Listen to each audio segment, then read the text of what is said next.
San Diego Unified says 40% of students in the class of 2016 fall short of state graduation requirements. Hyped resumes and false claims. How can voters be expected to know enough to choose Superior Court judges? And one last look at Tuesday's midterm election, the candidates, the propositions, the consequences. I'm Mark Sauer, and a bewitching edition of the KPBS Roundtable starts now.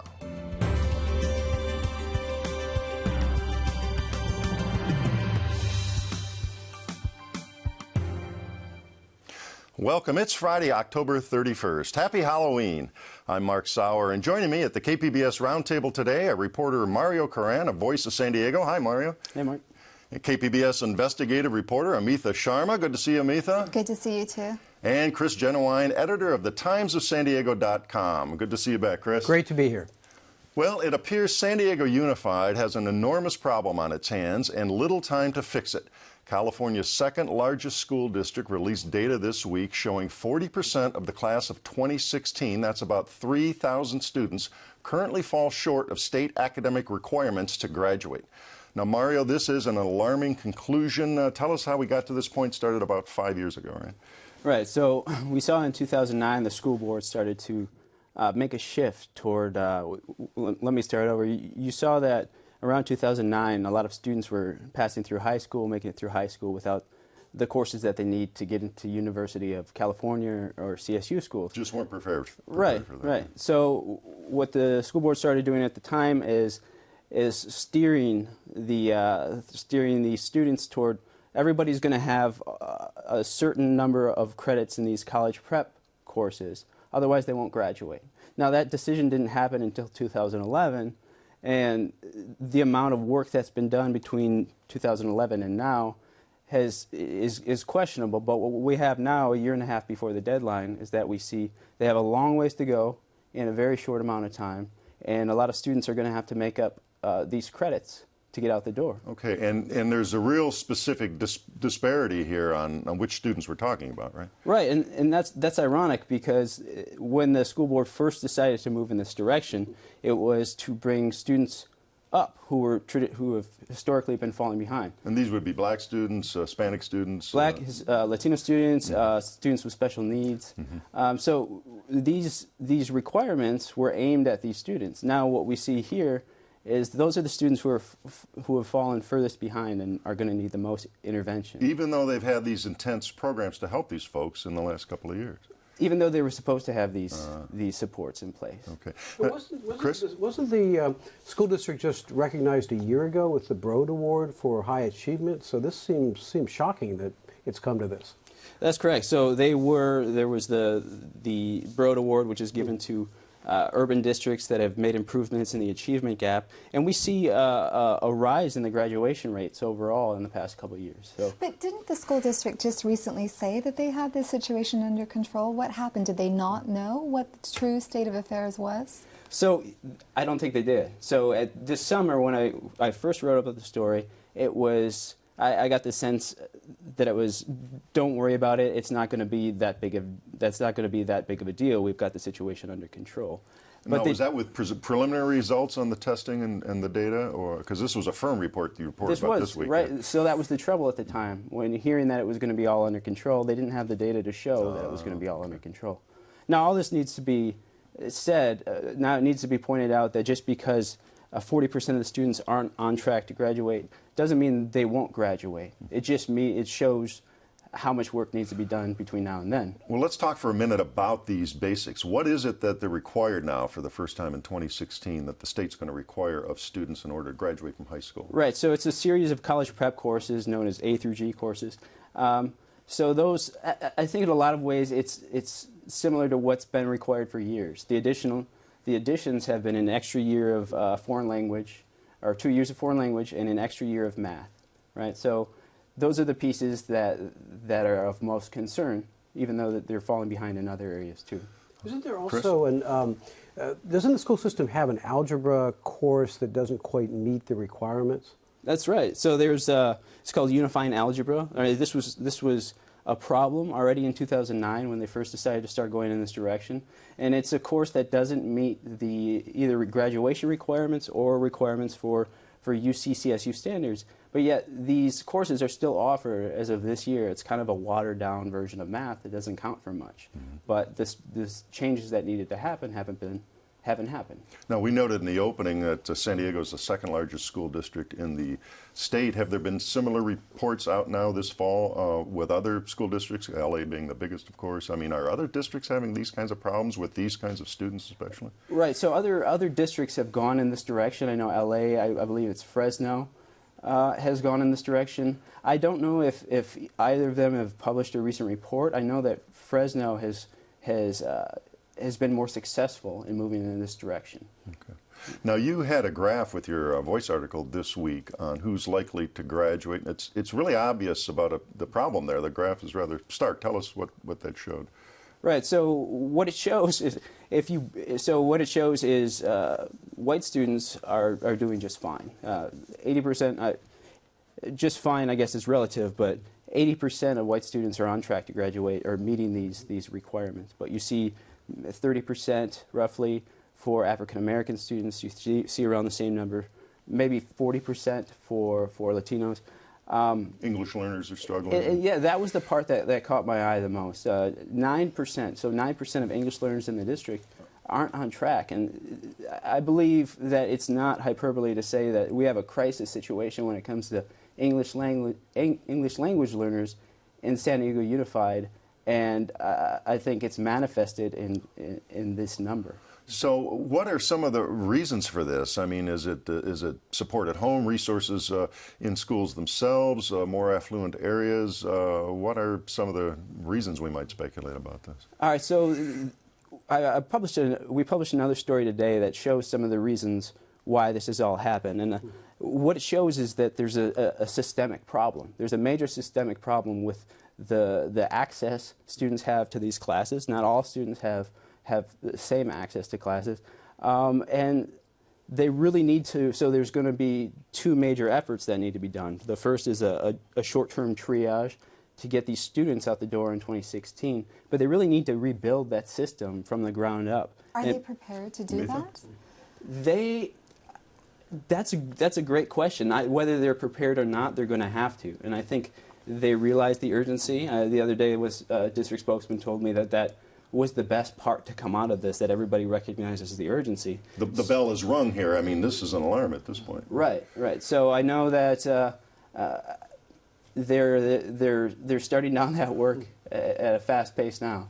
And this issue did come up at a debate. School board candidates Kevin Beiser, is that how we pronounce it? Yes. Thank you. And Amy Redding this week. He is the incumbent here. Is this going to affect his chances come Tuesday?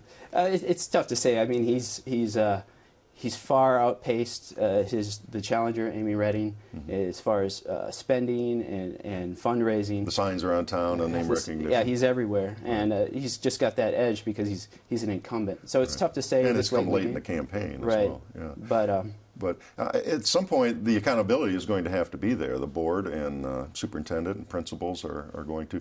And what have they done so far here? I think there's a new czar, if that's the right word, has been put in place here to try and attack this issue head on. Right. So her name is Cheryl Hiblin. I think she's an incredibly sharp lady, and she has the Rising Star. I think she was a principal out in Linda Vista there at the Kearney High School. At Kearney, right, and she did some great things there. So I think the best thing that Superintendent Cindy Martin has done is put her in charge of this effort, because I think she's the best person to lead it. Now, a lot of work. Yeah, short time here, and I guess they could punt it for a year or so and say, well, okay, we weren't ready. We'll give you a conditional extension for a year or two, but at some point this is going to have to come to a head. That's correct, yeah. Okay. All right, I'm sure we'll look forward to some more good reporting on that. That was a terrific story this week. Well, witnesses in court swear to tell the truth, the whole truth, nothing but the truth. And it's shocking when candidates seeking to become Superior Court judges stretch the truth in their campaigns. Case in point, attorney Ken Gosselin.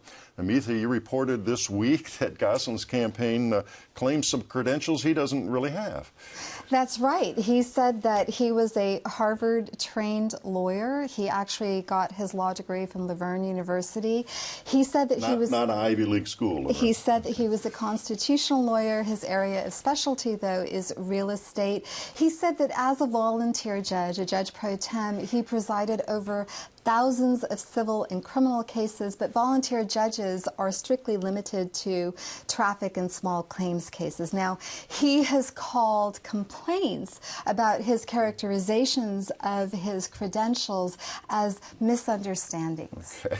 That's what he's had to say about this. That's what he said. Did he come to the telephone? Did we get to talk to him for this story? Well, in past emails, he has said, these are just misunderstandings. There's also this issue about his campaign signs. In the spring leading up to the June primary, he had these campaign signs that portrayed him as an incumbent judge with the word "for" in, just tiny block letters. You couldn't see them if you were just driving past those Misleading signs. stuff. So it made it seem like he was an incumbent judge. His lawyers said that, look, we try to get the, just the most necessary words in those signs. But he hasn't really granted a formal interview, to me at least. Not going to sit on a camera right now at this point. Huh? Not at this point. Chris? His opponent, Brad Weinraub, is supported, I think, by a lot of the official power structure, if you will, the sheriff, the district attorney, and I think he's also sued his opponent in this. He has. He actually sued his opponent to force him to change his ballot statement in which he had listed some of these items about his education, his area of specialty in law, and was actually forced to change the ballot statement. So a judge agreed that was misleading. Okay. Now, you interviewed a retired State Court of Appeals justice just to kind of say, hey, you've been around a long time. What do you think about this? Justice Howard Weiner, who is 83 years old, he had heard a little bit about Ken Gosselin's campaign signs when we discussed some of the other lack of straightforwardness. He said that he just called it an abuse of the system, of the judicial electoral system. He said that, it's not only an abuse, he said that it actually is a violation of the judicial canon of ethics, that not just sitting judges are held to, but candidates for the bench are held to as well. The problem, however, is that investigations of those violations don't happen until after an election takes place.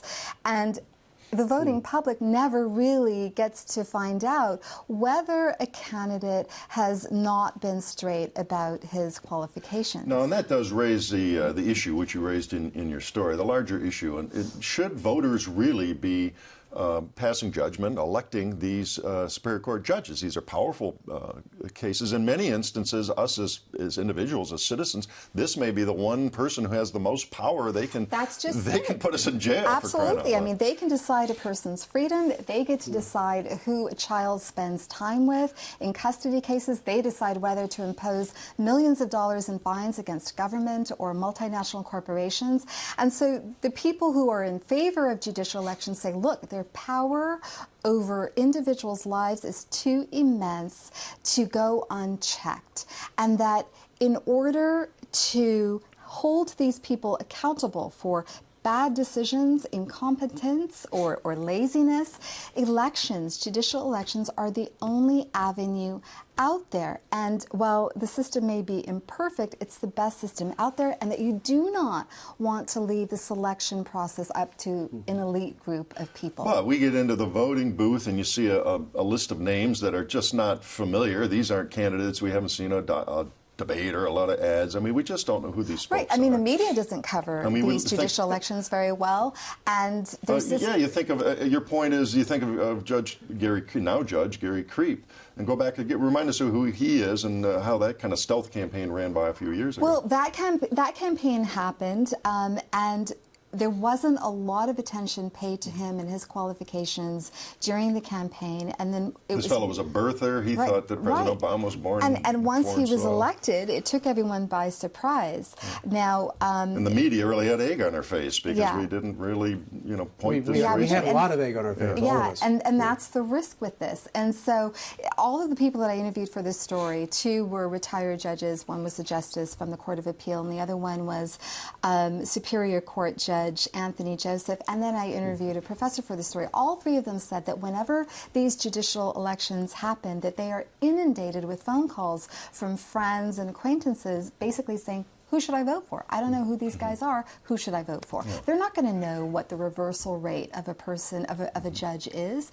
They're not going to know any of this. Their judicial temperament, what they may be, if they hold extreme positions, this sort of thing. Of course, around the country and here you've seen judges do some crazy things from the bench, you know, wielding guns and various stuff. But you know, one thing, every time we have a situation like with Gary Creep in the Ramona area, I think we learn. I think as voters we say, you know, we've got to do a better job, and I think we in media learn we've got to do a better job. So to a certain extent, it's a wake-up call, it's a reminder. And it's a wake-up call, it's a reminder, but let's be realistic. I mean, how much does the average voter pay attention to just basic elections for city council, for mayor, for governor? I mean, we don't do our homework. And look at the low voter turnout in June. It's just, I mean, it's abysmal. And then you think about money. If lawyers or certain heads of a big, powerful firm are giving a chunk of money to a candidate to get his or her word out, and all of a sudden you're appearing in front of that judge. So the anti-election side says, look, you know,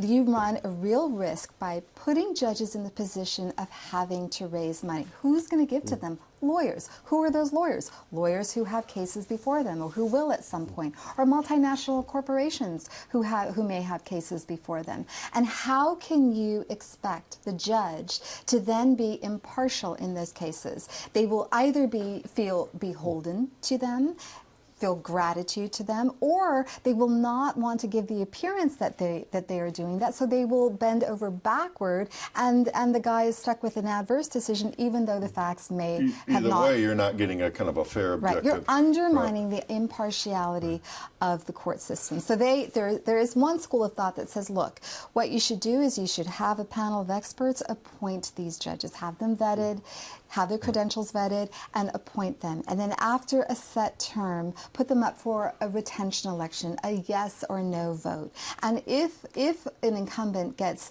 more no votes than yes votes, then have them run against an opponent. Mario, what do you think? Would that work? I mean, how do you pick the folks for that commission? All of a sudden there's politics in that as well, it would seem. Yeah, my first question would be, if it's happening, is that setup happening effectively anywhere else? Can we point to any? Well, it happens for appeals court judges and or justices and the California Supreme Court, and it does work. It does work.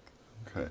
Well, we'll certainly see. I mean, any of us, when we get into the voting booth there on Tuesday, I mean, are we really up on our judges' races here? I am on this one because I've certainly read the story. But voters do have one fallback if the media hasn't covered these races, and that is that they can go to the San Diego County Bar Association's website, and they do rate candidates in contested elections. And in this particular election, they have given Ken Goslin an unqualified rating, and so you can go there and find that out. His opponent, Brad Weinreb, a qualified rating. All right. Well, we're going to broaden this out here from this judges' election to Election Day itself. It finally is upon us. Many folks, in fact, have already voted by mail. And there's a lot at stake nationally, but races in California and San Diego have no bearing on that. Locally, the Democrats' veto-proof majority is at stake in the lone San Diego City Council race. But, Chris, let's start briefly. Last night's debate on KUSI, and it's the big hot race here that's drawn all the money, of course, is the 52nd Congressional District. Scott Peters, the Democrat, the incumbent, versus the challenger, Carl DeMaio, the Republican. Well, I think last night's debate was more of the same. We've heard the positions again and again from both. What you have here is a centrist Democrat, Scott Peters, running against who's an incumbent who should have the advantage in a race like this, but running against someone who's extremely well known in San Diego, Carl DeMaio, mayoral candidate, city council member who had a big role. At least he says he had a big role in the pension solving the pension crisis. It's probably the most notable congressional campaign right now in California. Maybe in the nation. Yeah. Perhaps in the nation. Yeah. Certainly attracting the most money and full of attacks on both sides. A lot of what the politicians call opposition research, or OPPO. We're going to get a little taste of that now. We have a clip from last night's debate. We've learned that you put $100,000 of your own money into this campaign over the past 2 years, but you still owe $69,334 in those BMW payments that you took while on the city council, while the city was facing a financial crisis. I would expect that you would return that money to the city of San Diego as well. Carl's made several accusations. You want to go down the list and address those I think this is a waste of time. I mean, I gave back $140,000 worth of pay. That is amount greater than $68,000 if he wants us to notice that. The pension he complains about, again, every penny of it that has gone back to city libraries. So are we still going to talk about this? Are we going to talk about really jobs? You know, jobs in the economy might be important to some people. Exactly. That's what we're going to move on to. Okay, we're going to. All right, we'll take the debate there from the incumbent. Are there any issues being heard, or is it all mud? The issues are getting drowned out by the mud. There's so much spending on this campaign through the National Political Action Committees. And those ads are all attack ads. They're not, in the case of Peters, it's the question of spending. In the case of Carl DeMaio, is he allied with the Tea Party? I think voters have to look at the issues that have really come up here are things like, for example, the endorsement by the Chamber of Commerce, which rarely endorses a Democrat. That's the largest business group in the United States.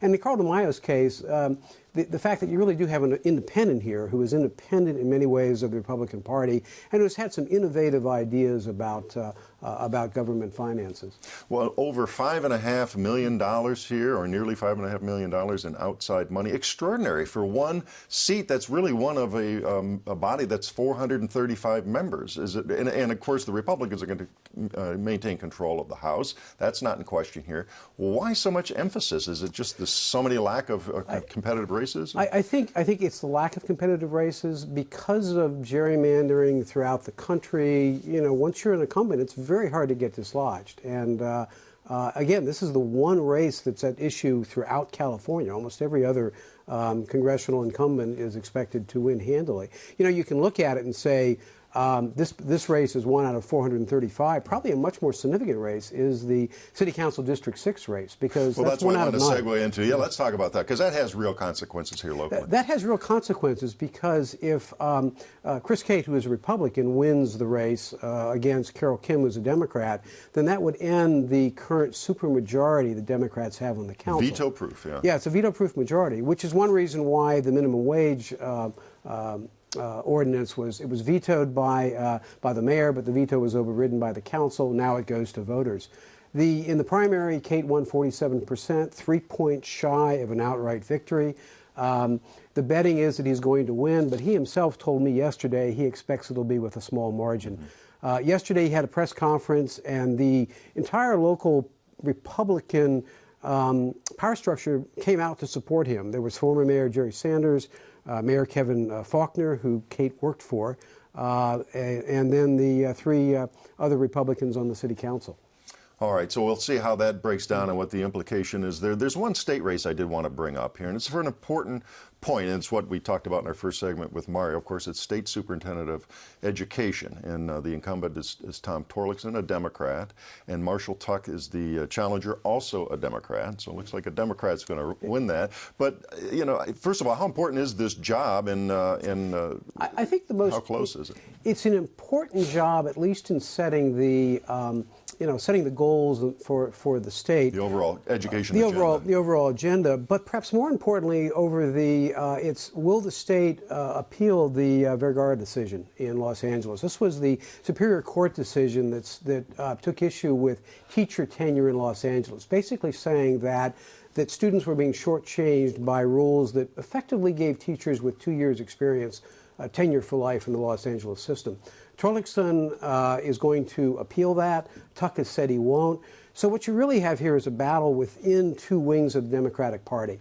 The teachers' unions on one side backing Torlakson. Kind of the establishment. The establishment. The governor not saying who he's backing. A lot of wealthy Democratic Party backers backing Tuck, including the former mayor of Los Angeles, very visible backer there. So more reform-minded Tuck is perhaps charter schools, experimental things. He comes out of the charter school area, which San Diego has certainly had some notable successes with charter school. Look at High Tech High. And that's really the reform wing of the education part of the Democratic Party there. Now, one proposition hasn't gotten a lot of traction so far this close to the election, Prop 47. Quickly, in the time we have left, what's at stake there and who is backing that? At stake, it's very interesting. If you look at San Diego, you have the former police chief, William Lansdowne, who is a very visible proponent. But you have the current police chief, Shelley Zimmerman, who succeeded him, being very much against it. We just published an op-ed in Times of San Diego. And this is to take some nonviolent crimes and make them misdemeanors and try to get some money for education reform, mental health. What it would fundamentally do is it would help reduce the overcrowding in the prisons by taking a lot of low-threshold property crimes and drug possession crimes and making them misdemeanors. And get them out of the state prison Exactly. system. Anything under $950. Now, what the opponents say is, hey, for $950, you could be buying a gun, or you could be buying, you could be doing multiple property crimes. Right. All right. Well, we'll have to leave it there, and we'll see what happens on Tuesday, and it'll be interesting as always. That does wrap up another week of stories at the KPBS Roundtable. I'd like to thank my guests, Mario Caran, a voice of San Diego, Amitha Sharma of KPBS News, and Chris Genuine of the timesofsandiego.com. A reminder, all of the stories we discussed today are available on our website, kpbs.org. I'm Mark Sauer. Thanks for joining us today on the Roundtable.